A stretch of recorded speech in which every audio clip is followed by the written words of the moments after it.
Ah, mira, ahí está Beto.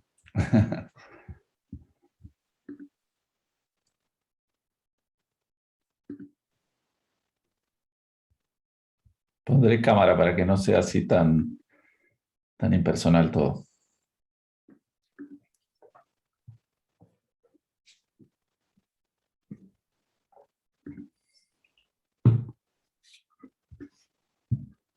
¿Dónde está? ¿Tú, Jaime, dónde estás? ¿En la casa? También estoy. Buenos días. ¿Qué tal? Este clima es de locos. Ayer hacía 25 grados y hoy día ha bajado 15. De nuevo he sacado la chalina. Aquí estamos, creo que como siempre, en los casi 20. 17, dice. Ya está ya subiendo. ¿Empezamos? ¿Les parece? Sí, yo creo que sí. Sí, está bien. Gracias.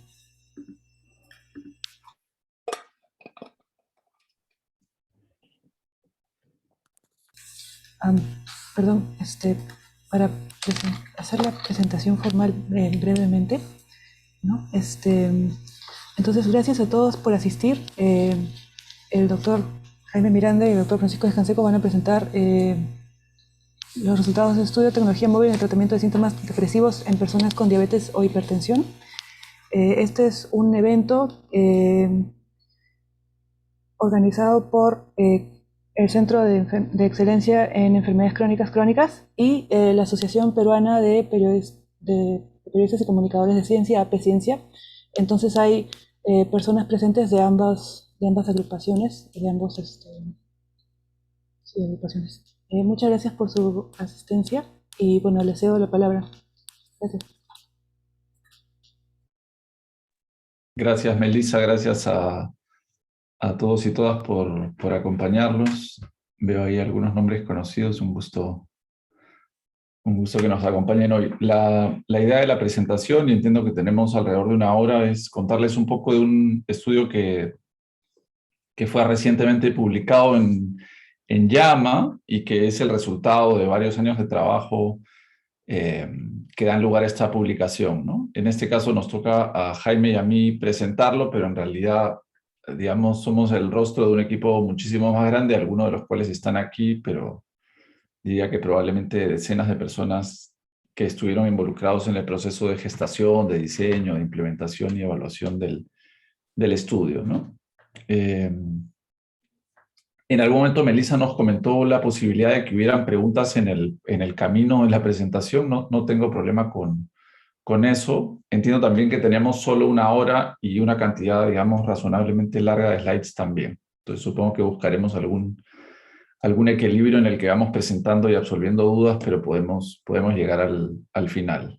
La dinámica será que yo haré la primera parte y Jaime entra a partir de la parte del diseño y la metodología y cierra con los resultados. ¿Sí?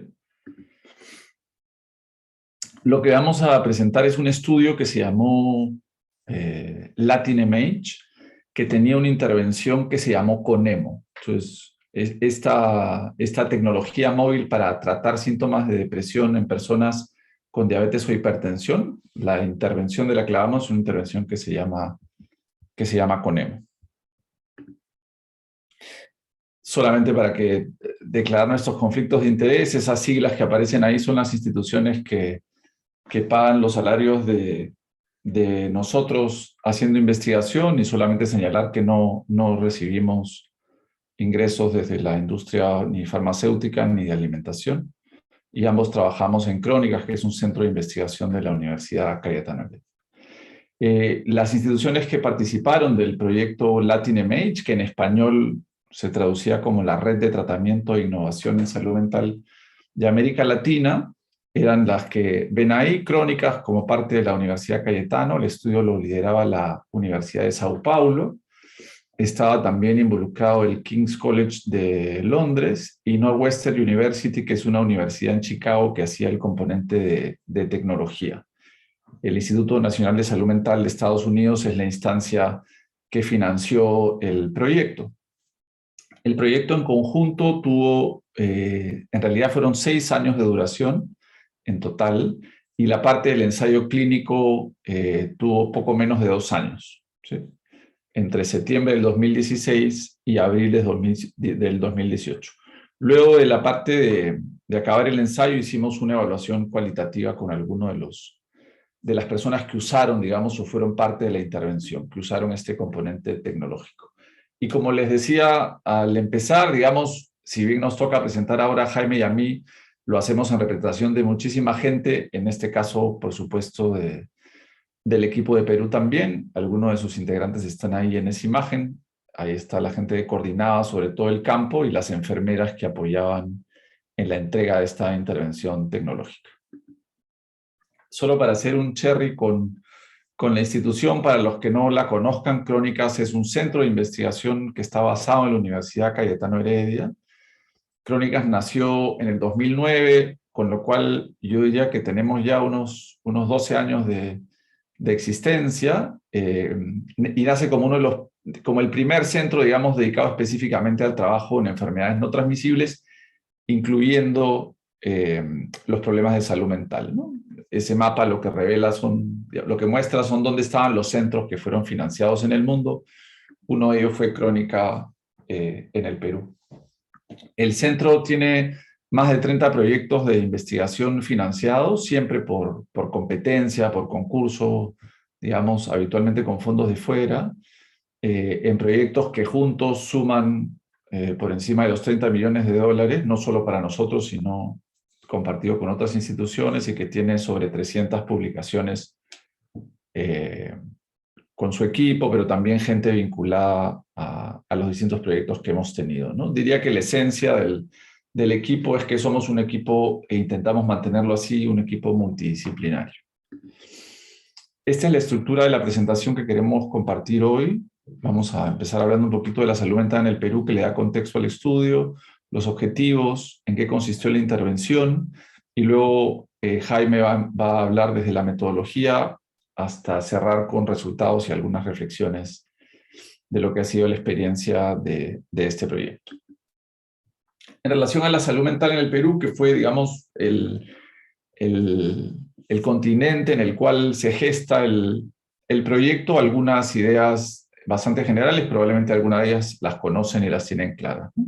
Primero, en términos de la magnitud del problema, y esta es una estadística bastante común en varios lugares, la idea de que 1 de cada 4 personas en Lima va a tener un trastorno de salud mental en algún momento de su vida, ¿no? Esos son datos del Instituto Nacional de Salud Mental. Si medimos esa prevalencia no a lo largo de la vida, sino si hoy día saliéramos a tomar una foto a la calle, digamos, para entender cómo está la salud mental de las personas, lo que encontraríamos probablemente es que 1 de cada 10 personas tiene hoy un trastorno de salud mental. Probablemente, dada la coyuntura de la pandemia y la crisis derivada de ella, estos números hoy serían un poco más altos. En el caso de los trastornos más comunes, la depresión es el trastorno más prevalente, es decir, el más frecuente a lo largo de la vida de los limeños, ¿no? Los estudios locales más recientes, lamentablemente de hace 10 años atrás, nos indican que 17 de cada 100 limeños harían una depresión clínicamente relevante a lo largo de su vida. No solo son comunes los trastornos de salud mental, sino que además generan un gran nivel de discapacidad. Y ese es otro elemento fundamental. En el Perú, los trastornos de salud mental son aquellos que más años de vida saludable perdidos generan, comparado con cualquier otro grupo de condiciones. El último estudio que yo conozco, que es el de 2014, indicaba que de cada 100 años perdidos, digamos, de cada 100 años de vida saludables perdidos por condiciones de salud, el 17.4, o sea, 17 años y medio, eran debido a condiciones de salud mental. Y dentro de ellas, la que más discapacidad y más años hace perder es la depresión. Un elemento adicional que tiene que ver con el estudio es que la depresión no afecta a todas las personas por igual. Hay poblaciones que tienen mayor riesgo que otras de sufrir depresión. las personas en situación de pobreza. Los datos en el Perú indican a veces prevalencias que duplican o triplican cuando uno compara a las personas en mayor pobreza con las personas en menor pobreza. Las mujeres suelen tener algunos trastornos más comunes que los hombres, en particular la depresión. En un país que ha tenido un conflicto armado, el tema de las víctimas de la violencia es también una variable relevante. El estudio de Ayacucho, si no recuerdo mal, indicaba que cerca de la mitad de la población tenía algún trastorno de salud mental a lo largo de su vida. Y el grupo que nos interesa en este caso es el de las personas que además tienen una enfermedad física crónica. En el caso de la diabetes, por ejemplo, hay estudios diversos y no siempre todos en la misma dirección, pero lo que solemos encontrar es que las personas con diabetes, comparadas con aquellas que no tienen diabetes, tienen entre 1.5 y 3 veces más riesgo de hacer una depresión. Otro elemento relevante en el marco del estudio que planteamos es que en el Perú, a pesar de la reforma de salud mental que ha mejorado un poco las cosas, los recursos humanos y económicos para salud mental siguen siendo claramente insuficientes y están aún muy centralizados en las grandes ciudades, en los grandes espacios, digamos, de atención de salud, ¿no? Otro elemento relevante para el proyecto es que en el Perú sigue estando desarticulada la atención de salud mental de la atención de salud física, es decir, si uno tiene un problema como una diabetes o una hipertensión, va a entrar por una puerta al sistema, mientras que si uno va por una depresión, va a entrar por otra puerta. Y estos dos espacios no necesariamente dialogan como deberían. Y el tercer elemento que es relevante es que, aunque hemos visto que la depresión y otros problemas de salud mental son altamente prevalentes y además genera un enorme nivel de sufrimiento y discapacidad, solo 1 de cada 4 personas que requieren atención de salud mental la consiguen. Estos son datos del ministerio relativamente recientes. Estos datos eran peores en el momento en que planteamos el estudio. 1 de cada 5 con suerte.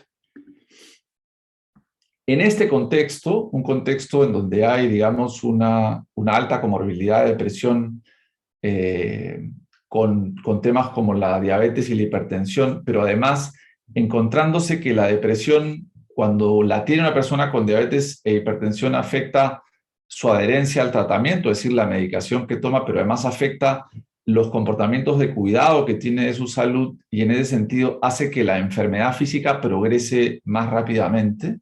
Y esa mayor progresión aumenta el riesgo de mortalidad de las personas con diabetes, hipertensión y otras enfermedades crónicas cuando están deprimidas.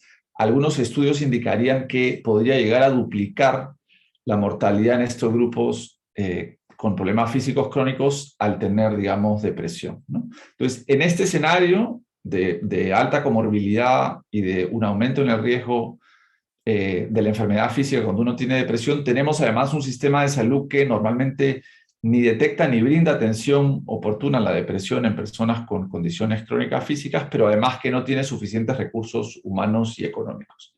En ese contexto se construyó esta propuesta de investigación. Entonces nos preguntamos, ¿qué cosa puede servir para atender esta comorbilidad en un sistema que tiene pocos recursos para hacerle frente? La idea era buscar un tratamiento que fuera efectivo, que tuviera soporte tecnológico. La tecnología permite, digamos, compensar algunas carencias del sistema y además que no requiera de la presencia de personal especializado en salud mental, por ejemplo, un psiquiatra o un psicólogo, ¿no? Entonces, estas 3 piezas, digamos, son lo que da lugar a Conemo como intervención. Una intervención efectiva que usa tecnología y que no requiere de un psicólogo o un psiquiatra para entregarse. En ese escenario es que nace Conemo y nos planteamos como objetivo central del ensayo clínico del proyecto el siguiente. Queríamos evaluar la efectividad de la intervención, una intervención tecnológica, comparándola con la atención estándar que se recibe en el sistema de salud y ver si era efectiva la intervención para reducir los síntomas depresivos en personas que además tenían o hipertensión o diabetes o ambas condiciones. Y el momento en el que medíamos, que evaluábamos la efectividad de Conemo, era 3 meses después de que la persona fue incluida en el estudio. Esto que aparece aquí entre paréntesis es el instrumento que usamos para identificar que una persona tenía síntomas depresivos significativos, pero además con el que evaluábamos su resultado al final del proyecto. No es un instrumento que se usa muchísimo en investigación, diría que es el más común para evaluar depresión y se llama PHQ-9. Además de ese objetivo principal, que era saber cómo estaba la depresión a los 3 meses, incluimos algunos objetivos secundarios. El primero de ellos era saber cómo estaba esa depresión ya no a los 3, sino a los 6 meses de haber sido incluido, porque claro, si la intervención tiene efectos a más largo plazo, es una intervención más potente y más interesante. Además, queríamos saber si tanto a los 3 como a los 6 meses estas personas tenían mejor calidad de vida, menor discapacidad y un mayor nivel de actividad diaria. Es decir, que era gente que hacía más cosas. ¿Por qué es relevante la actividad diaria? Porque en la depresión uno de los elementos que se ve afectado es la capacidad de las personas para hacer cosas, pero además porque el principio que estaba detrás de la propuesta es un modelo que se llama activación de conducta, que lo que busca es que las personas hagan más actividades y que ese hacer más actividades termine recuperando el estado de ánimo. Y de eso les voy a hablar en un ratito. ¿En qué consistía la intervención con EMO? Lo que ustedes ven ahí, esto es algo que se desarrolló ya hace, digamos, varios años, ¿no? Yo diría que por lo menos 5 años cuando se diseñó, entonces seguramente podría ser ahora un poco más pintón en términos de la presentación del aplicativo, pero esta era la bienvenida que te daba el aplicativo, esto era lo que veías en tu teléfono, digamos, cuando llegabas a Conemo por primera vez, ¿sí? Conemo es una intervención digital que dura 6 semanas, que está instalada en un aplicativo, en un teléfono inteligente, en un smartphone, y que tiene un apoyo mínimo de una persona, en este caso era una enfermera, y que está diseñada, la aplicación, para reducir síntomas depresivos en personas que además tienen enfermedades crónicas físicas. Eso era Conemo. ¿En qué se basa Conemo? Y eso les comentaba hace unos minutos. Conemo se basa en un modelo terapéutico que se usa, digamos, para hacer psicoterapia, que se llama activación conductual. Behavioral Activation le llaman en inglés, o activación de conducta, ¿no? El corazón de la activación de conducta es que las personas cambien su nivel de actividad, digamos, cotidiano. Afecta o busca afectar actividades de la vida diaria, ¿no? Y lo que intenta es estimular que una persona que está deprimida retome actividades que le permitan generar sentimientos positivos y que lo motiven a su vez a hacer nuevas cosas, como el primer paso para mejorar su estado de ánimo. Entonces, a diferencia de otras aproximaciones que van a un nivel más cognitivo, ¿no? En este caso lo que se busca como elemento prioritario es mejorar, aumentar el nivel de actividad y que esa actividad a su vez recompense la sensación de satisfacción de la persona y eso la vaya ayudando a salir de la depresión. Y esta herramienta, digamos, terapéutica que se llama activación conductual o de conducta, ha sido especialmente utilizada y es especialmente efectiva para depresión. Entonces, la tarea era meter esa lógica, digamos, terapéutica a un aplicativo.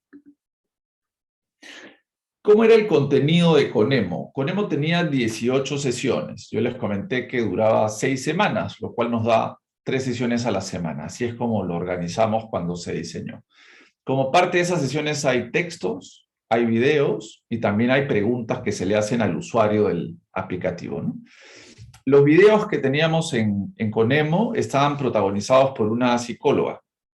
Y esta psicóloga te presentaba la intervención y en ciertos momentos te guiaba en algunas sesiones. Y menciono la importancia de los videos porque es uno de los elementos que a la gente más le gustaban del aplicativo, pero porque además creo que le daba al aplicativo un rostro más humano y creo que luego la gente habla mucho de la idea, en las entrevistas que hicimos al final, de tener la sensación de que hay alguien que se preocupa por ellos, que son importantes para alguien. Y yo creo que la idea de introducir los videos en el aplicativo va un poco en esa dirección, en humanizar, digamos, el uso de la tecnología. Conemo te da información sobre cómo es esto de no sentirse bien, estar decaído, digamos, en ciertos momentos, te motiva a ser más activo o activa, empezando por hacer actividades más sencillas y luego hacer actividades más complejas, pero además una vez que la persona hace ciertas actividades, el aplicativo intenta reforzar los logros que has conseguido. Digamos, felicite el hecho de que hayas logrado ciertas cosas, ciertos avances en tu nivel de actividad. ¿Qué tipo de actividades te proponía Conemo hacer? definimos 3 tipos de actividades. Actividades que producieran placer y que uno, por ejemplo, ha dejado de hacer, pero que a uno le vacilan, que le gustan, que lo hacen sentir bien. Actividades que uno tiene que hacer, tareas, no sé, desde pagar las cuentas, limpiar la casa, ¿no? Cosas que tienen que ver con la vida cotidiana y que tienen que hacerse. Y el tercer elemento que era importante era actividades vinculadas al cuidado de la salud. Y esto tenía que ver con que estas eran personas que tenían una enfermedad crónica comórbida, digamos, con la sintomatología depresiva.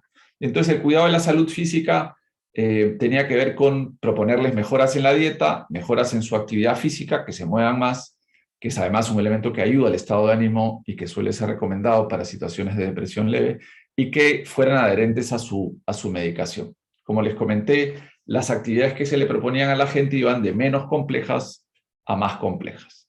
En ese sentido, el aplicativo era un poco circular, porque te proponía hacer una actividad placentera en un momento y luego te pedía elegir una actividad adicional en otro momento.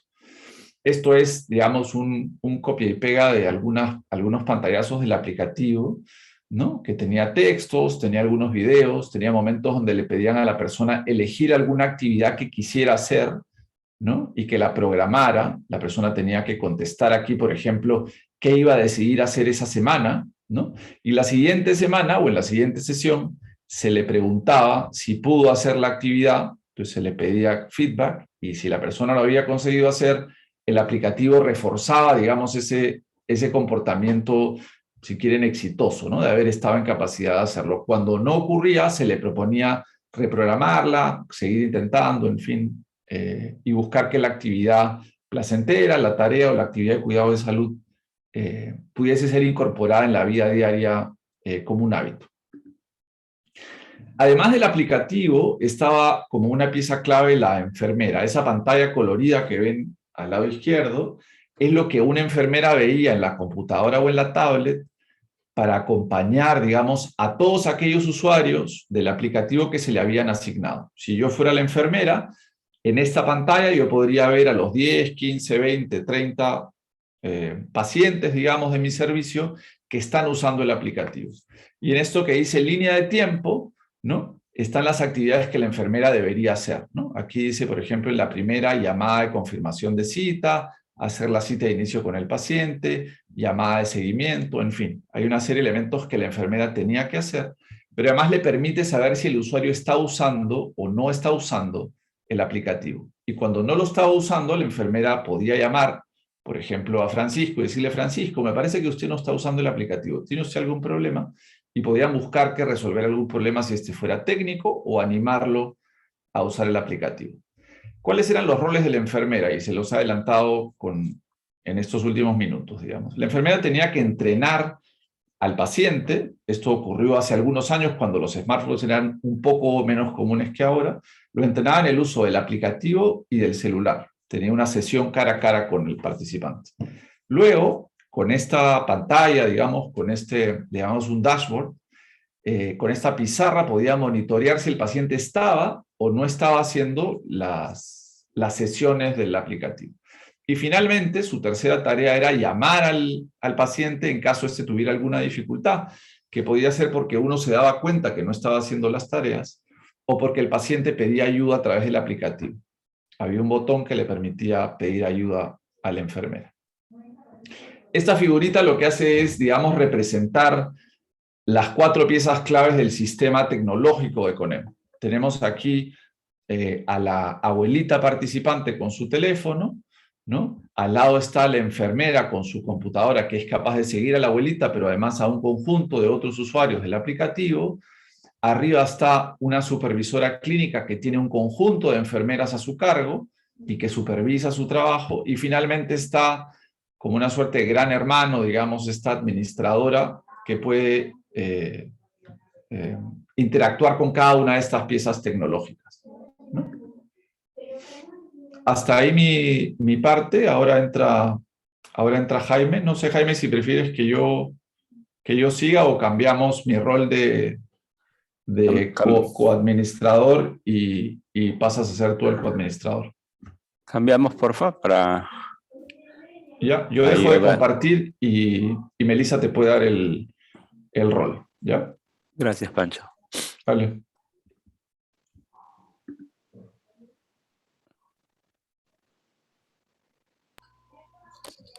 Doctor, gracias por su presentación, doctor Descanseco. Doctor Miranda, ya tiene el rol de coanfitrión. Tendría que estar bien para poder compartir la pantalla. Perfecto, aquí entro yo entonces. Solo agregar que en esa función de las enfermeras que ha descrito Pancho, había menos énfasis en el acompañamiento clínico del problema, sino más un soporte para continuar en la ruta de la intervención. Entonces, de ahí viene esta idea de transferir las tareas a un personal no especializado. O sea, no iba a hablar con la enfermera de la depresión necesariamente. Pasamos a la parte del ensayo clínico. ¿Me confirman que pueden ver, por favor, los slides? ¿Se ven? Sí se ve, doctor. Ok. Y me avisan, por favor, no sé cómo estamos de tiempo, porque ya son voy a tratar de hacerlo en 15 minutos. Pancho les contaba que esto es un proyecto conjunto que se hacía en Brasil y Perú, y acá unos indicadores de ambos países para atrás. Pancho ha descrito un poco la brecha que teníamos que remontar como país. Este proyecto fue pensado, creo que fue aprobado en el 2012, iniciado en el 2013, pero fue financiado en su segunda o tercera ronda. Así es que ya como idea llevamos más de 10 años en el pasado. Y un poquito acá de descripción del contexto de ambos países, ¿no? En baja cantidad de profesionales en ambos países, en términos de doctores y enfermeras, pero mucho más en Perú que en Sao Paulo, y menos aún, por eso pongo en rojo los indicadores de psiquiatras y psicólogos, menos en Perú que en Brasil y menos que en doctores y enfermeras para ambos países. Uno de los indicadores es la tasa por 10.000 por población, 10.000 pobladores, y la otra es por 100.000. Entonces hay una escasez muy notoria de recursos humanos.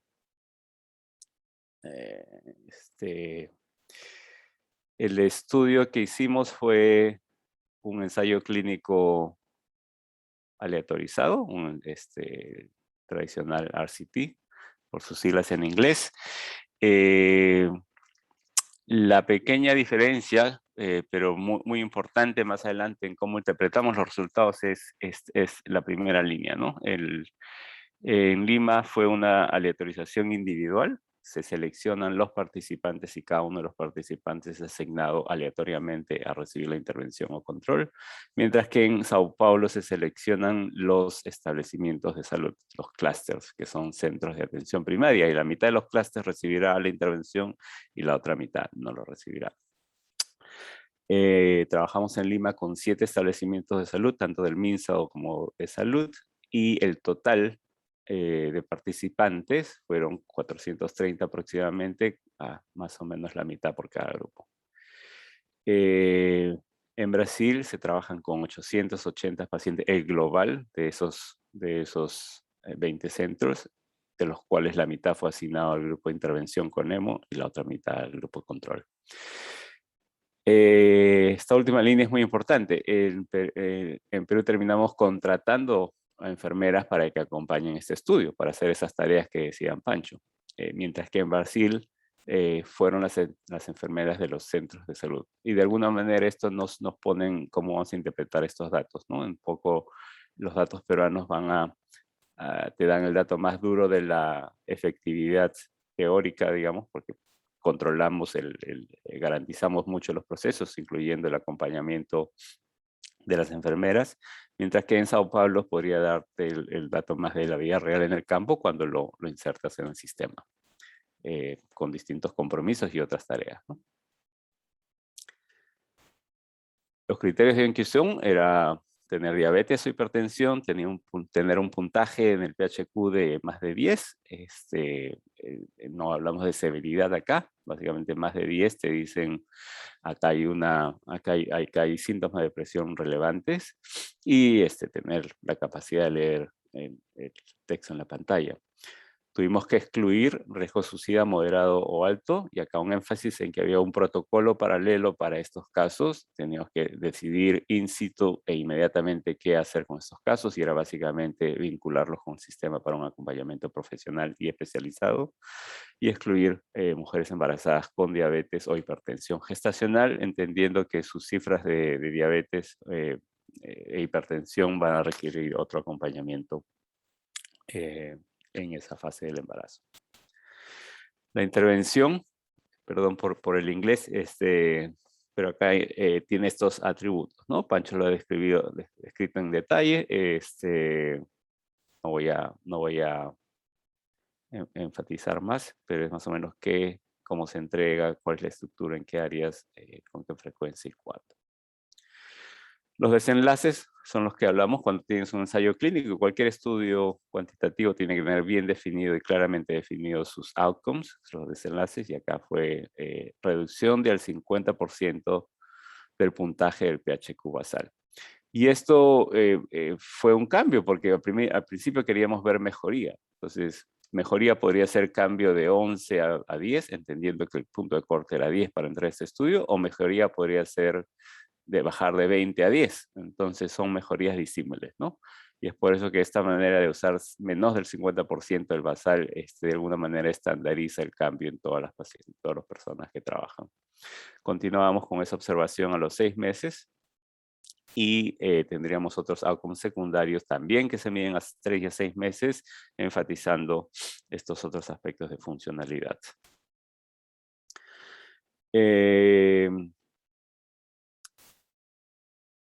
¿Por qué este cambio? Bueno, enfatizar ese punto, que el rango del PHQ va de 0 a 27, nosotros trabajamos con más de 10, y esto es un marcador que se usa de manera robusta para capturar mejorías en el tratamiento.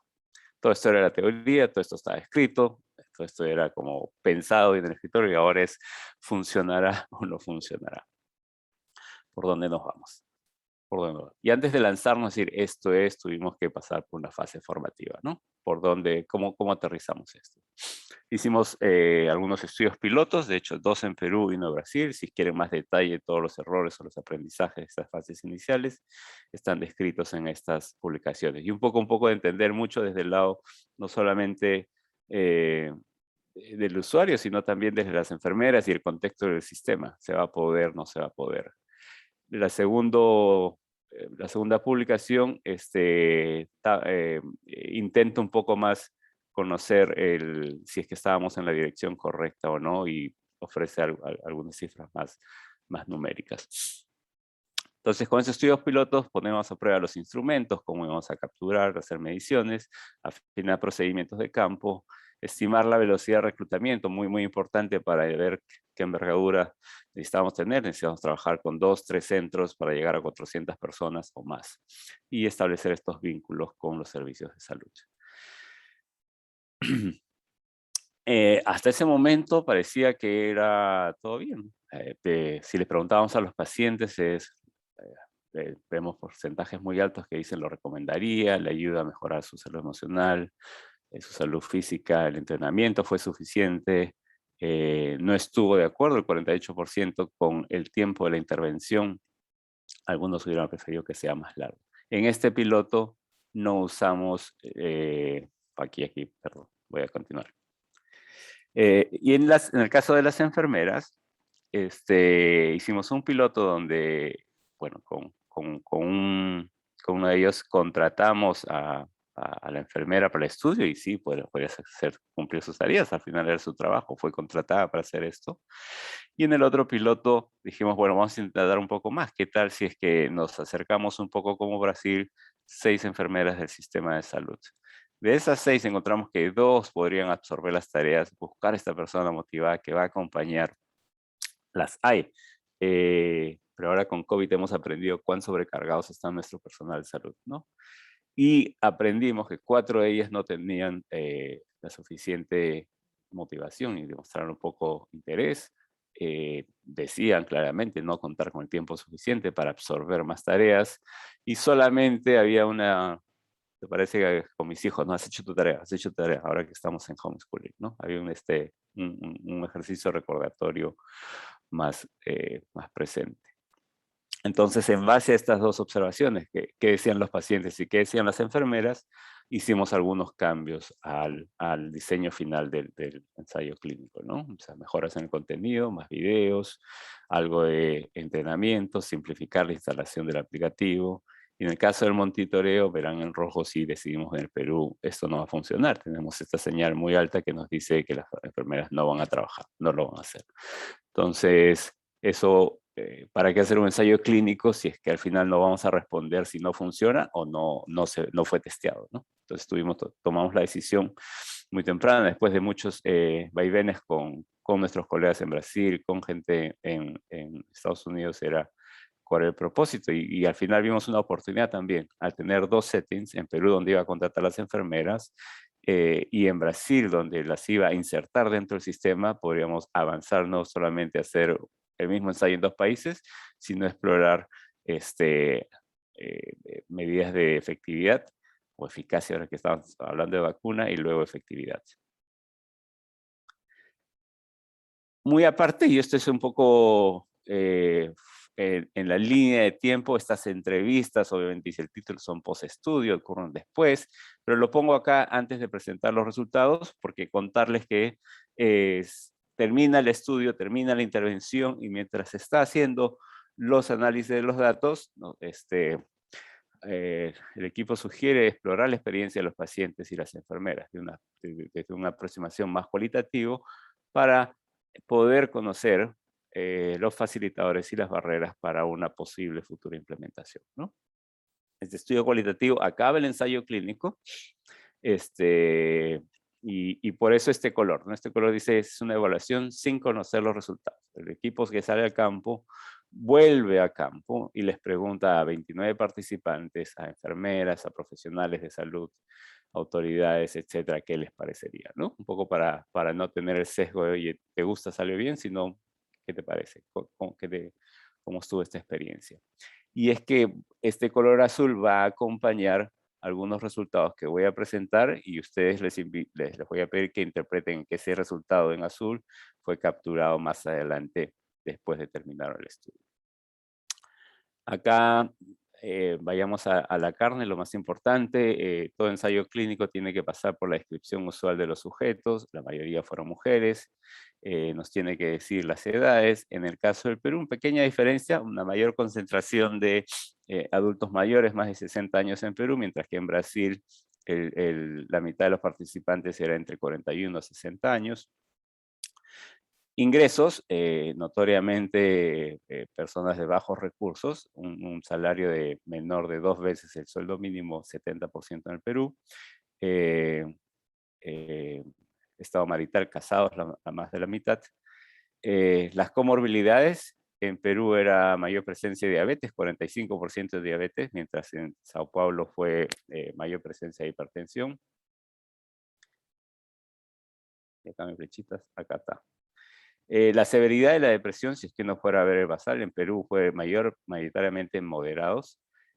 Casi igual en Sao Paulo, era la primera de la lista.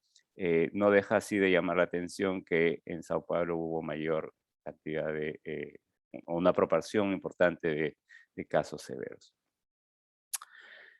Todo un ensayo clínico, 5 años para esta tabla, es básicamente el outcome reducido a estos números, ¿no? Y voy a tratar de transitarlos por distintas cifras. Este es el resultado en la columna 1 tenemos la intervención digital con EMO, en la segunda columna tenemos resultados con el cuidado, se dice enhanced, como se dice ampliado o, ¿cuál sería la palabra?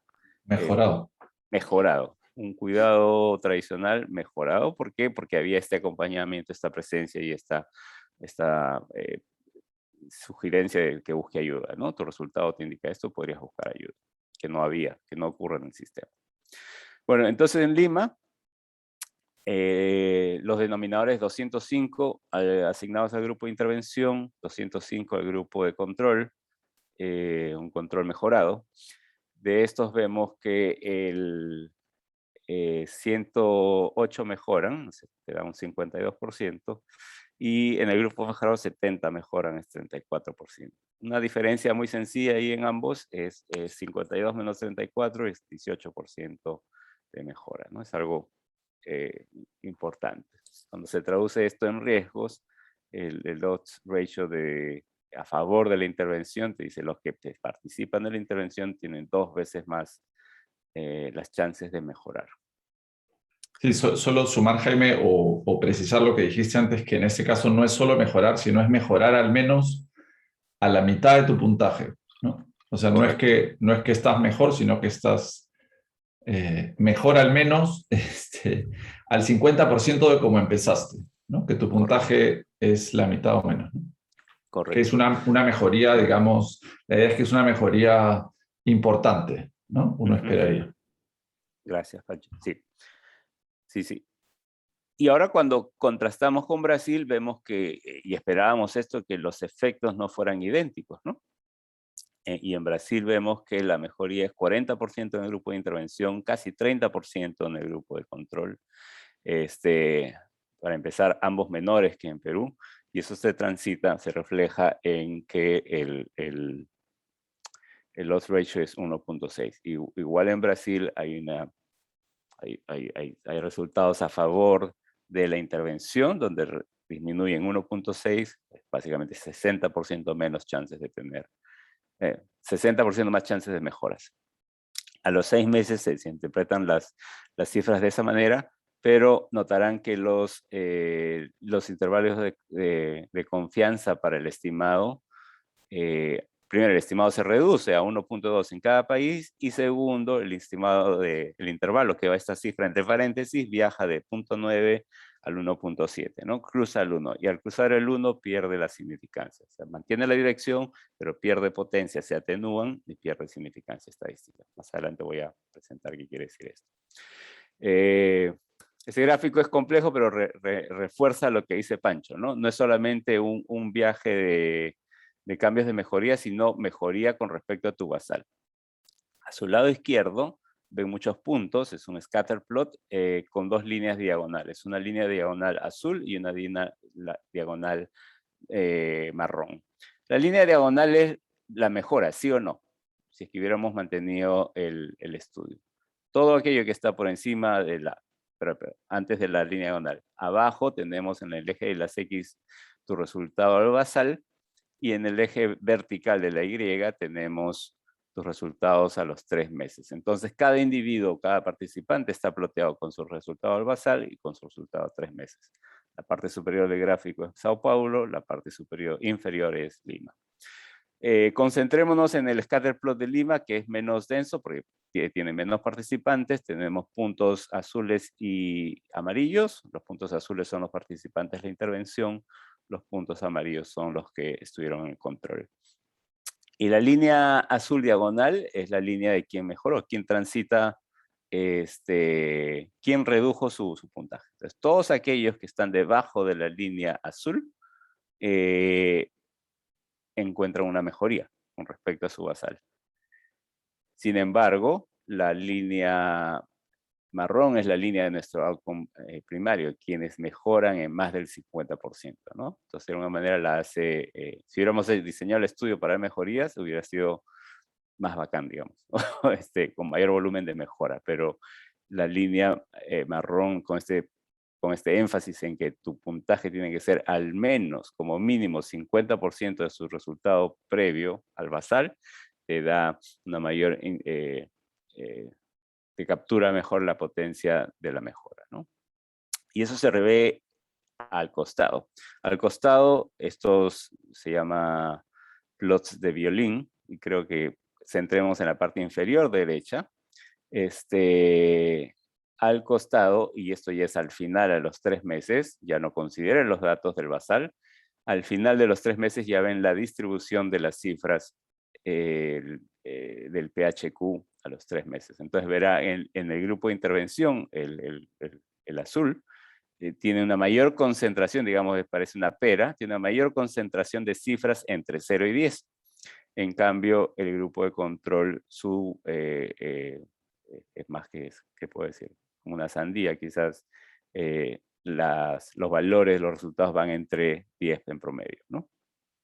Entonces sí hay mejoras en ambos, pero nos ayuda a presentar gráficamente cómo está la concentración de estas mejoras, para ver que no fueron unos pocos solamente, sino hay una tendencia a que como grupo se puedan ver estos efectos.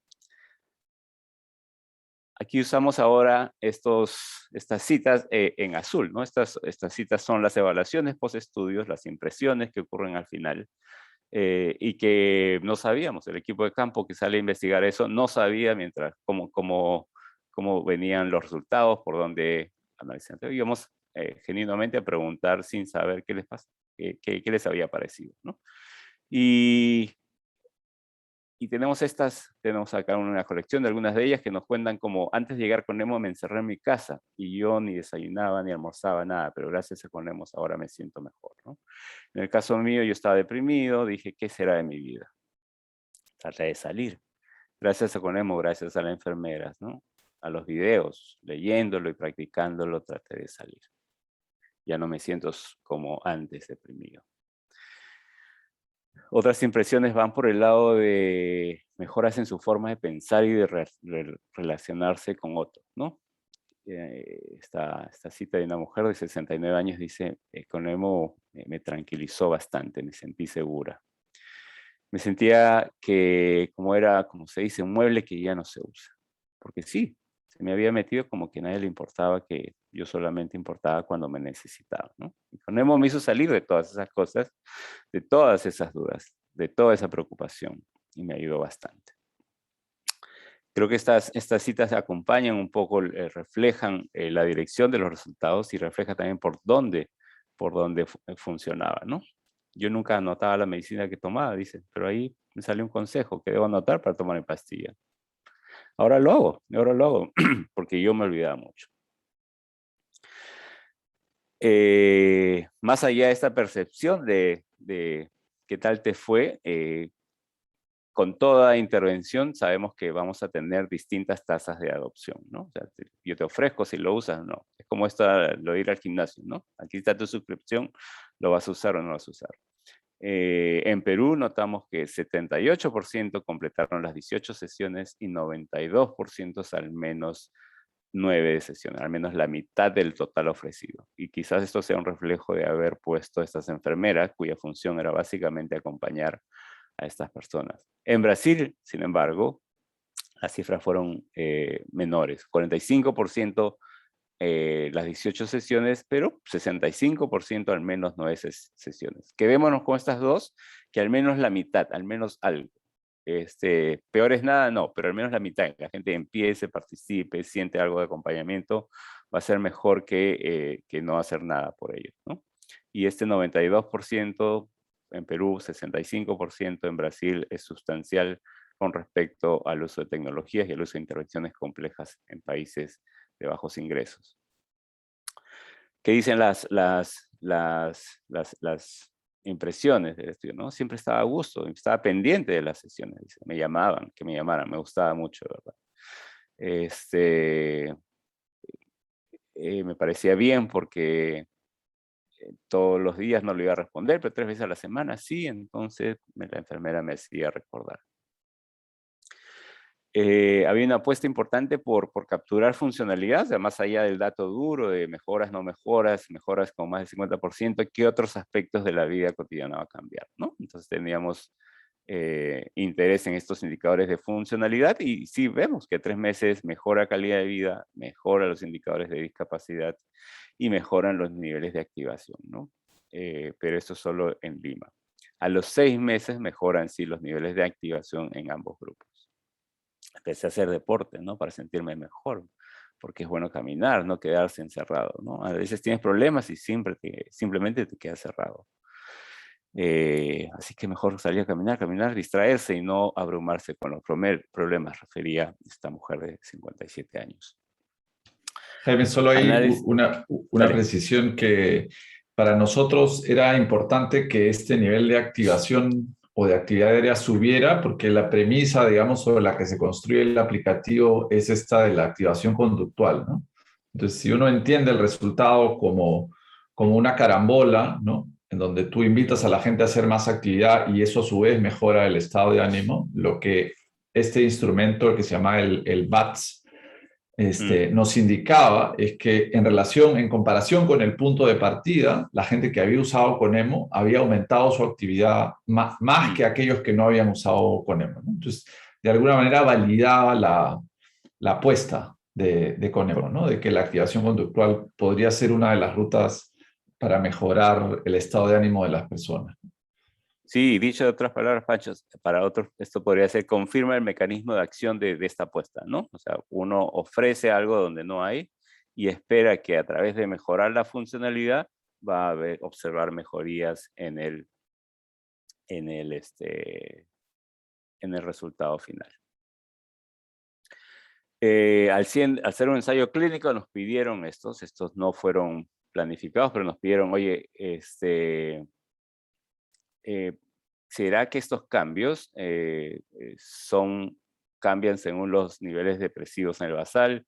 ¿O será que estos cambios o estas mejorías están más concentradas en ciertos grupos de acuerdo a su nivel educativo? Y la respuesta es no. O sea, independiente de la severidad e independiente de alguna potencial ventaja educativa, socioeconómica, que es un proxy para estatus socioeconómicos, el resultado funciona igual en todos los participantes.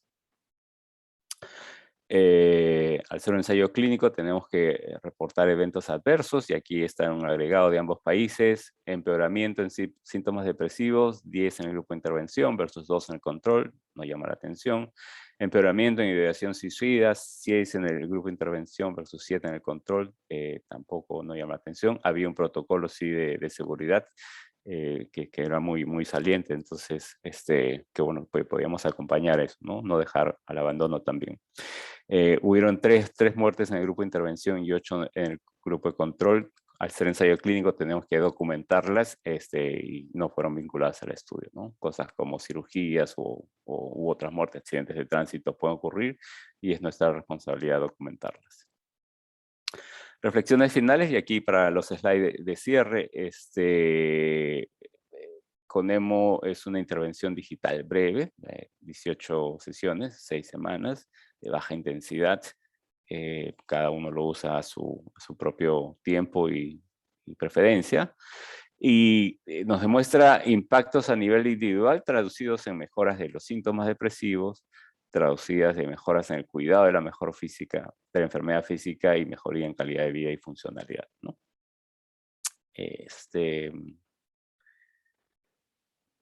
Estos explayándonos un poco hacia los impactos a nivel del sistema de salud, reduce, pues, a través de esta manera logramos reducir brecha en el acceso al tratamiento, llegamos a más personas, reduce el requerimiento de especialistas, no los omite, pero podemos ofrecer algo más a estas personas y abre una serie de oportunidades como hacer énfasis de que es viable trabajar con mecanismos efectivos en telesalud, más ahora que se hace evidente con la pandemia, y hay una mayor familiaridad con el uso de la tecnología mientras estas avanzan, ¿no? La adherencia, les decía estas cifras, 65% en Sao Paulo, 92% en Lima, que al menos completaron la mitad de las sesiones, fue alta para nuestro estudio comparado a otros países. Quizás en Lima esta diferencia fue que el nivel educativo fue mayor en Lima que en Sao Paulo, o quizás es un reflejo de que las enfermeras estuvieron contratadas en Lima y había más acompañamiento, más digamos, de la función de tu rol, ¿no? De ese acompañar. Podríamos hacer el estudio con enfermeras, con otro tipo de perfiles, no tienen que ser necesariamente enfermeras, creo que demuestra la factibilidad de hacer este tipo de trabajos con profesionales no especializados, o con estudiantes, o con trabajadores comunitarios quizás. Pero es alguien que es el rostro humano de la intervención, ¿no? Sí, hacer esta reflexión, que a los 6 meses se mantuvieron también las mejorías en el grupo de intervención. Entonces creo que el grupo control mejoró más a los 6 meses, básicamente que alcanza, ¿no? O sea, las curvas de mejoría no son idénticas, pero a los 6 meses ya no son tan distintas. Quizás sea un reflejo de la progresión natural de la enfermedad. Recuerden que hemos trabajado con casos no severos de depresión, básicamente leves o moderados, y puede haber un efecto de este grupo de control mejorado, ¿no? Alguien igual te llamaba, te visitaban, te veían, te acompañaban, que es lo que no ocurre en la vida real. Todos los detalles del estudio están publicados ahí. Ha sido una bonita experiencia en términos de trabajo, muy dura, mucho aprendizaje entre ambos países, todo un equipo detrás, e incluso la publicación fue el parto más largo de nuestras vidas, ¿no? Fue escrito en Navidad, como 50 páginas de tener que aclarar dudas y estos 120 comentarios para estar todos muy claros, porque había mucho interés en comunicar bien.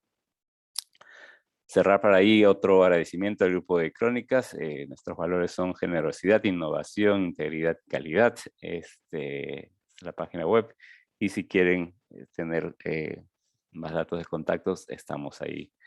El correo de Pancho, mi correo y nuestros Twitter handles. Muy bien. Perdón, me excedí más de lo que había ofrecido, pero podemos abrir quizás unas 3, 4 preguntas, 5 minutos más si quieren quedarse. Y aquí estamos, Pancho y yo.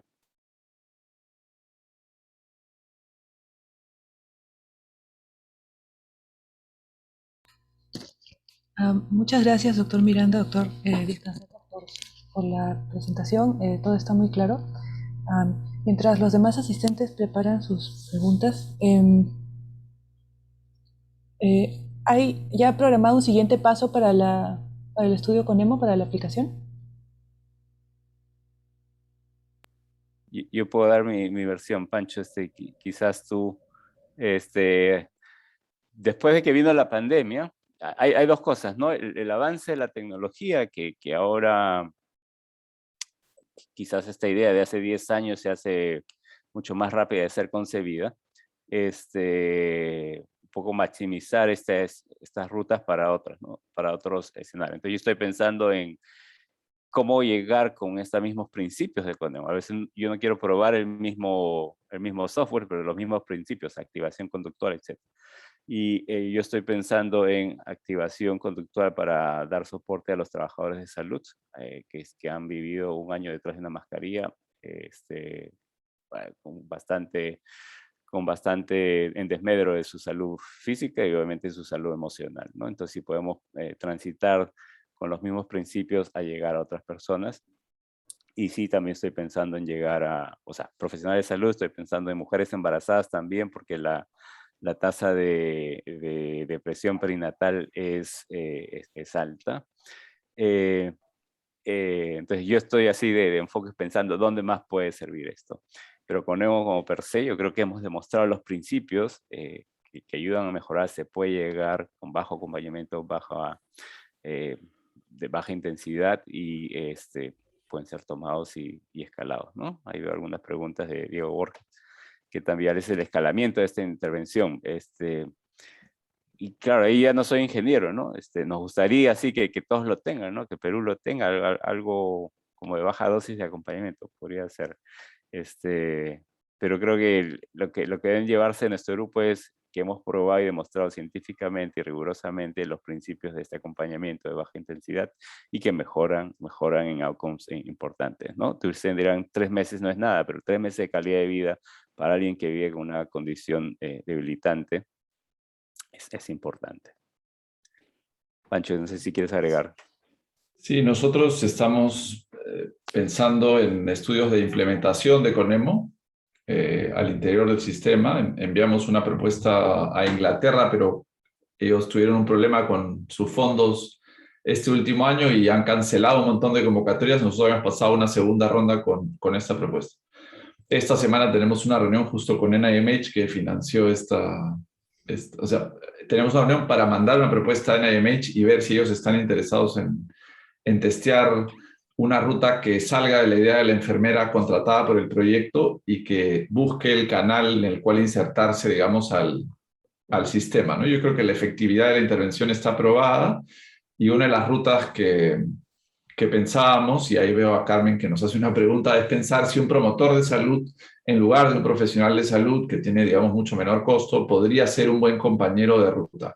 Nuestra impresión es que sí, porque el rol de la enfermera es un rol no terapéutico, sino más de monitoreo, de ver cómo iban las cosas y de decirle a la persona si tenía problemas con la batería del teléfono, con el internet. Entonces, si quieres un rol más de un soporte técnico y de monitoreo sencillo, ¿no? Pregunta Diego sobre la escalabilidad. Yo creo que es posible. Creo que el costo es bajísimo hoy de una intervención. Creo que hay tal nivel de penetración de la telefonía celular, digamos, ya con teléfonos inteligentes. Y creo que la pandemia ha acelerado el aprendizaje en el uso de teléfonos para personas mayores que tenían que conectarse con su familiar. Entonces creo que hay ahora un nicho mucho más interesante, digamos, de gente en sus 60, ¿no? 50, 60, 70, que estaría en capacidad de recibir esto y de tener un teléfono propio, ¿no? Creo que siempre dependeremos de que el sistema sea permeable al tema. Si hay un buen indicador es que en el último año la Estrategia Nacional de Salud Mental ha establecido ciertas políticas para hacer, digamos, acciones a distancia de atención psicológica. Entonces, creo que si algo bueno podemos leer de esta pandemia es que el sistema está en mejor disposición para hacer estudios que utilicen tecnología, ¿no? Nos pregunta por ahí Carmen sobre a dónde derivábamos a las personas.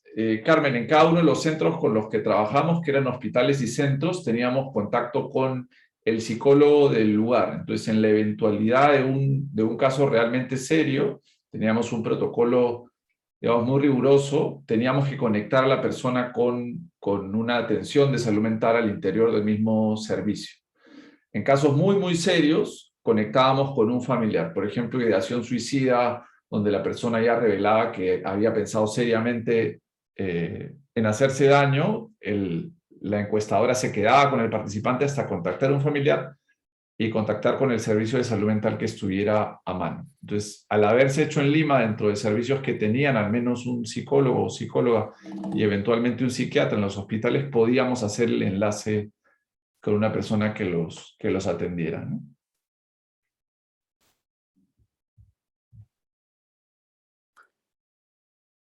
Recording in progress.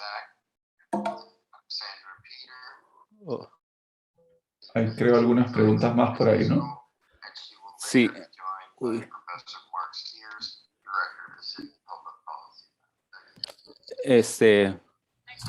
Sí, de las preguntas ahí lo de escalar, yo creo que parte de nosotros de hacer esta presentación es de estar abiertos a escuchar de ustedes maneras o formas. Si ven otras maneras de llegar, nos avisan. Oscar, problemas de audición, no creo que eso hubiera sido capturado al final, bueno, al criterio de elección si podían usar el celular, ¿no? Entonces creo que no habremos excluido este tipo de perfil de personas. Y de 80 años no tengo el dato de cuántos fueron, voy a buscarlos, vamos a buscarlos, ¿ya? Yo tampoco lo sé. Sí establecimos como criterio de exclusión el no poder ver la pantalla, entonces más que saber leer, que es lo que uno usa habitualmente como criterio, era poder leer la pantalla de un teléfono. Entonces teníamos en una tablet una imagen del mismo tamaño que una pantalla de un teléfono, y si la persona no podía leer en voz alta lo que estaba ahí, no podía participar. En algún momento, cuando hicimos los pilotos, pensamos en la posibilidad de que los textos se hicieran audios, ¿no? Y que entonces superáramos la limitación de la lectura, ¿no? Eso nunca llegó a suceder, pero creo que sería fácilmente piloteable, digamos.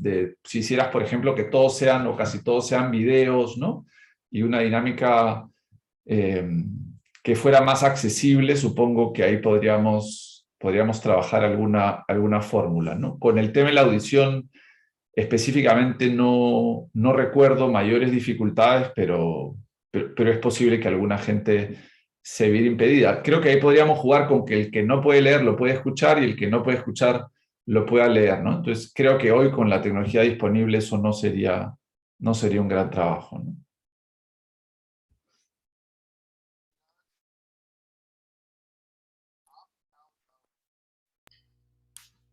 Diego pregunta si es que alguna otra comorbilidad acentúa más la depresión.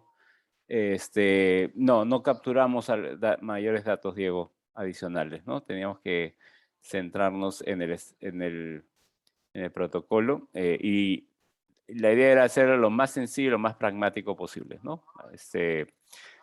Buscar otra condición hubiera significado medirlos. De hecho, una de nuestras deficiencias que yo quisiera hacer en otro estudio, pero no podíamos porque no existe el dato, más adelante se va a poder, era regresar a estos pacientes y medir su presión arterial y medir su glucosa, ver cuánto habían mejorado en su manejo de la glucosa y de la presión, pero logísticamente se hacía más tedioso.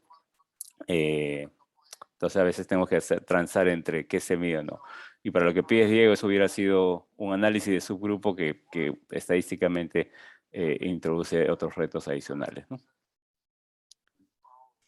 Se plantean varias cosas que tienen que ver con la carga del sistema, ¿no? Yo creo que ese es un reto para cualquier intervención que pretenda que el sistema sea parte, ¿no? Y creo que es una tarea pendiente en la que tenemos que seguir trabajando, de ver cómo, si queremos que las cosas mejoren, el sistema tiene que ceder y entregar parte del tiempo del personal, ¿no? O compensarlo de alguna manera para que intervenciones innovadoras sucedan. Las cosas no se van a resolver sin recursos. Eso no existe en ningún lugar del mundo, ¿no? Se lee que hay algo que tiene costo cero, es un imposible, ¿no? Se hablan por ahí de limitaciones en términos del acceso a Internet, que yo comparto, pero creo también que eso va a ser cada vez menor, ¿no? Se han planteado por primera vez en esta campaña intensa política la posibilidad de que el Internet sea un derecho, por ejemplo. Yo no lo había escuchado antes, ¿no? Y si es así, es algo que todo el mundo debería tener acceso, ¿no? Entonces creo que más temprano que tarde, esas rutas deberían estar accesibles para la mayoría de personas, ¿no? Se habla por ahí en temas de las enfermeras. En el caso del Perú, las enfermeras de los pilotos fueron enfermeras del sistema de salud fundamentalmente, y en el caso del ensayo clínico fueron 3 enfermeras contratadas por nosotros. La enorme ventaja es que estas chicas recibían un entrenamiento muy riguroso y era su chamba, entonces tenían que hacerla muy bien y la hicieron muy bien. Entonces, claro, el nivel de adherencia de los participantes en el Perú es altísimo. O sea, yo no recuerdo haber visto nunca un estudio que tenga, ¿no? Que el 75% hizo todas las sesiones, pucha. O sea, recontra enganchados a la tarea. Creo que en parte tiene que ver con que las enfermeras han acompañado el tema, ¿no? Entonces, esa pregunta de si eran particulares y del Estado, eran particulares, es decir, contratadas por nosotros en el ensayo clínico y fueron del Estado en el piloto. En las del Estado teníamos muchas a las que les costaba y algunas que eran recontra comprometidas con la tarea. Si tú tienes esa que es como la champion, digamos, del centro, la cosa va como un avión, ¿no?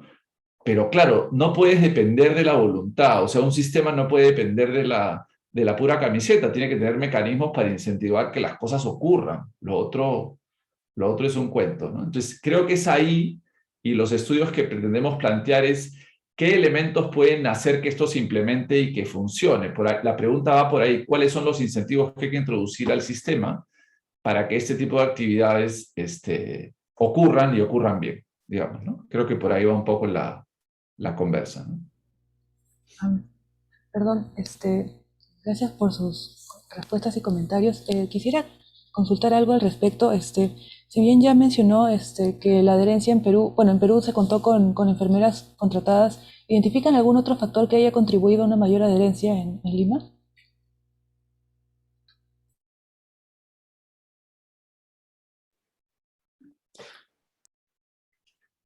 Bueno, esbozábamos ahí algo del nivel educativo. El otro factor que es obvio, pero es la presencia del sistema, como decía Pancho, ¿no? En Brasil la atención primaria es muy fuerte, muy sólida, muy presente, y tienen todos estos equipos de atención comunitaria, entonces está muy cerca de ti si necesitas algo. Y en Perú creo que no hay eso. Usualmente tenemos atenciones de complicaciones muy tardías o la gente llega muy tarde al sistema, ¿no? Por varias barreras, desde costos, geografía, conocer, etc. Entonces, creo que eso podría tener otra explicación. Era algo que llegaba donde no había nada antes, ¿no? Pancho, no sé si quieres elaborar algo más. Sí, creo que, digamos, también en términos de de valorar la propia intervención, creo que un elemento es que les gustaba la intervención, ¿no? Cosas que descubrimos en el piloto, por ejemplo, es que la gente nos pedía las sesiones impresas al final. O como nosotros teníamos un monitoreo del uso de la tecnología, o sea, yo sabía cuántas veces Jaime la había visto cada sesión, empezamos a encontrar que la gente las veía muchas veces. Entonces, hay como... Las sesiones son chiquititas, ¿sabes? O sea, el aplicativo no es en ese sentido nada sofisticado, es unidireccional, es bien lineal, ¿no? Pero había gente, yo creo que en un sistema tan carente de alternativas, la gente valora el que estas cosas existan y que alguien les hable, digamos, con cuidado. Como decía la gente, esta idea de que no soy un mueble, de que soy importante, de que alguien piense en mí, en gente que está en etapa de jubilación, digamos, la idea de ser significativo, ¿no? Para otros creo que es importante, ¿no? Y creo que el aplicativo logró por momentos, no con todo seguramente, ¿no? Probablemente muchos nosotros diríamos, pucha, que Monse el aplicativo, pero para esas personas en ese momento, el aplicativo para varios creo que cumplía su función. Y creo que la adherencia en parte revela eso, ¿no? Que la gente se enganchó y que tendía, no hemos visto los números del ensayo clínico, pero yo creo que vamos a volver a ver que la gente veía las sesiones varias veces y en algunas entrevistas la gente decía, sí, yo en la noche me pongo a mirar mi sesión, ¿no? Y a leer un poco el texto, en fin. Entonces creo que hay un campo interesante. Y un elemento que no es menor es que nosotros entregábamos los teléfonos. O sea, como en ese momento el celular, el smartphone en una capa media baja no era el pan de cada día, nosotros entregábamos eso. Bueno, es atractivo, digamos, ¿no? Entonces la gente se vacilaba con la posibilidad de tener el teléfono, ¿no? Entonces creo que eso también lo hacía interesante para algunos, ¿no? Claro, también había el sobrino que se gastaba se veía una película y se acababa todo el internet del teléfono, o había también la señora que no lo quería recibir porque sentía que era una gran responsabilidad, ¿no? Entonces, ¿y qué pasa si me lo roban, no? Pero yo creo que para algunos fue una ventana, digamos, hacia algo que no les era común. Los datos de la gente que había usado smartphone antes no eran altísimos. Había mucha gente y por eso las sesiones de entrenamiento eran largas, que no tenían familiaridad con el teléfono, ¿no? Y perdón que alargue la respuesta, un elemento interesante que aprendimos en las entrevistas es que estas personas que no usaban teléfono habitualmente encontraron en sus familiares más jóvenes la manera de resolver sus dudas. Entonces, más que ir a buscar a la enfermera, el sobrino, el hijo, en fin, eran el soporte técnico, digamos, de los retos que tenían las personas que estaban en el estudio. Entonces, creo que ese también es un aprendizaje que hemos tenido de ver si la familia podría ser una pieza que acompañe y que libere al sistema de la necesidad de un acompañamiento más intenso, sino que puede venir con su hijo y que se siente un rato a hacer la capacitación y luego, ¿no? El hijo, la prima, la sobrina, quien sea, es un buen partner para resolver las dudas que uno tenga en el camino, ¿no?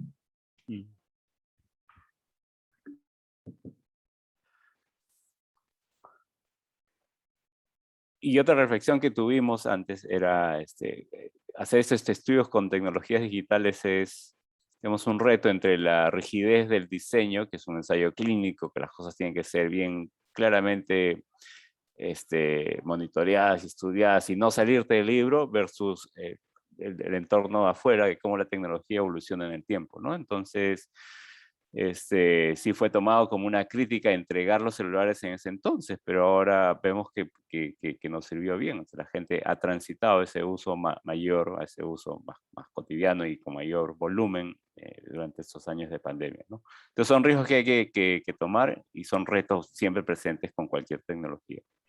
Y por eso esta reflexión, perdón, Pancho, pero esta reflexión de tener muy claro en qué principios estás activando, porque tú no vas a replicar la misma tecnología, sino tienes que replicar los mismos mecanismos de acción. Y solo una nota al pie para los que usan tecnología. Nosotros compramos 100 teléfonos como parte del estudio y los entregamos, ¿no? Y había esta leyenda de que ibas a perder la mitad en el camino, ¿no? Lo cierto es que yo creo que perdimos un teléfono, ¿no? Que una persona dijo que se lo habían robado, pero la verdad que como indicador de riesgo, ¿no? De entregar teléfonos a una persona que te ha firmado un consentimiento, pero honestamente no sabes dónde vive, nosotros recuperamos todos los teléfonos menos uno o dos, ¿no? Entonces también es un buen indicador del compromiso de la gente con la actividad, ¿no? De que valoraban el hecho de que lo recibieran, y nosotros teníamos 200 participantes, pero solo 100 teléfonos, lo que significaba que un teléfono servía a más de una persona. Y todos los teléfonos volvieron, ahí siguen en la oficina, y ya están un poco viejos, pero los seguimos usando para los proyectos, ¿no? Sí. Muchas gracias. Una consulta, una curiosidad.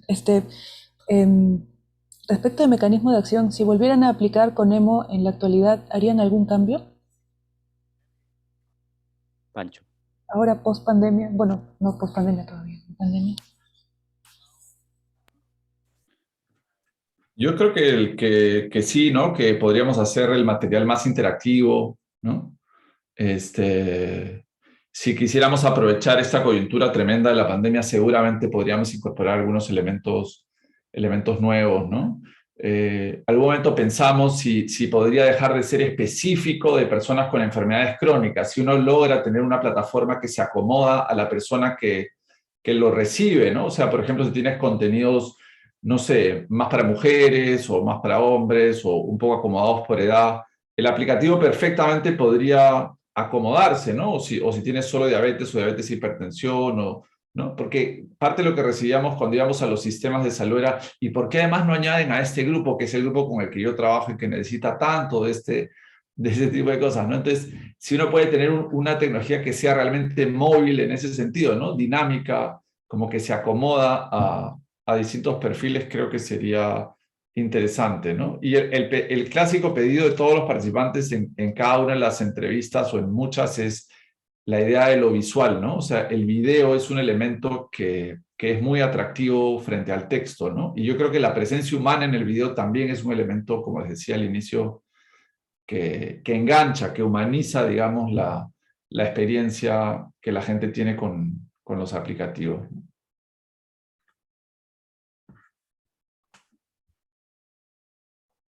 Yo estaba pensando algo y se me fue la idea, ¿no?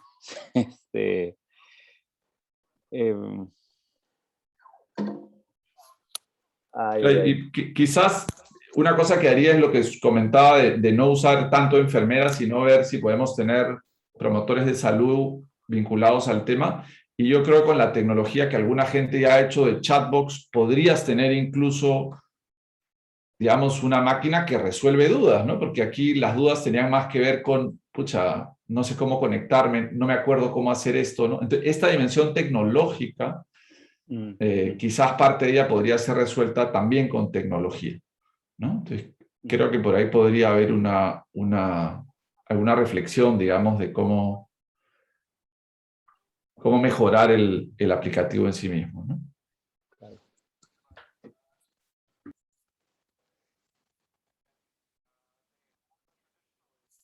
Sí, no voy a agregar más. Estamos en la línea del espectro de te quedas con tecnología y siempre va a haber esta conversación, ¿no? Tecnología sola sin acompañamiento humano versus tecnología con acompañamiento humano, ¿no? Y no sabemos, porque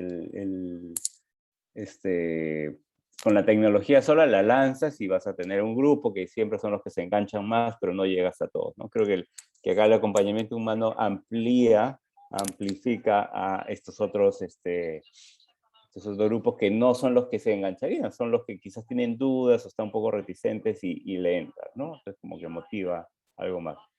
De hecho, otra pregunta de investigación, y eso es ya para nosotros, ser quisquillosos, es utilizar solamente tecnología sin acompañamiento y con acompañamiento de personas, ¿no?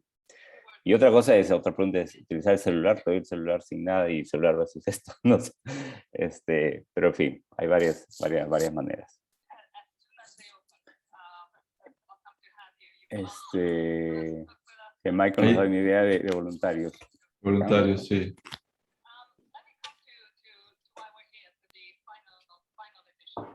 Podría ser una ruta, ¿no? Creo que la idea es que el sistema, si algo va a perdurar, uno esperaría en un país, son los sistemas, ¿no? O sea, nosotros vamos pasando, ¿no? Entonces el tema es cómo los sistemas adoptan las ideas, ¿no?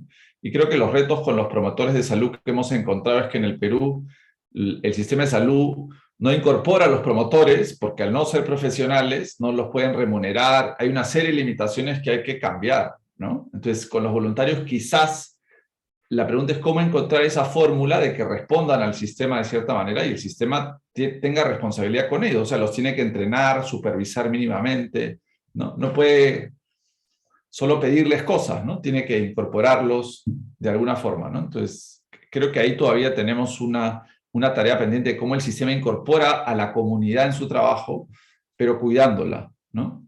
Incorporándola, entregándole cosas también. Muchas gracias, doctor Díaz Canseco. Muchas gracias, doctor Miranda. Veo que ya no hay preguntas.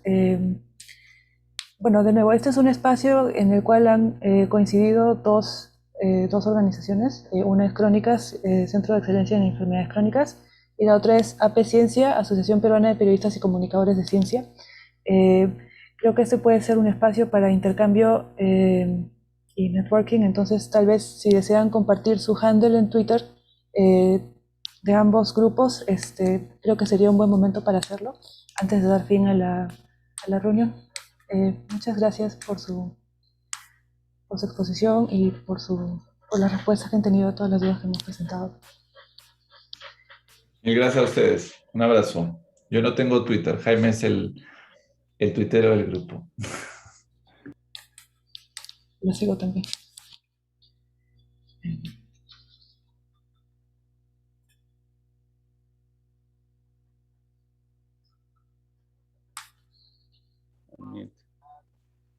¿Alguien quiere? No sé si opinar. Bueno, yo me voy despidiendo de acá. Gracias por acompañarnos. Listo, Muchas gracias, gracias a doctor todos. Miranda. Hasta luego. Gracias, Chao, Pancho. chao. Gracias, Melissa. Un abrazo, Adiós. gracias.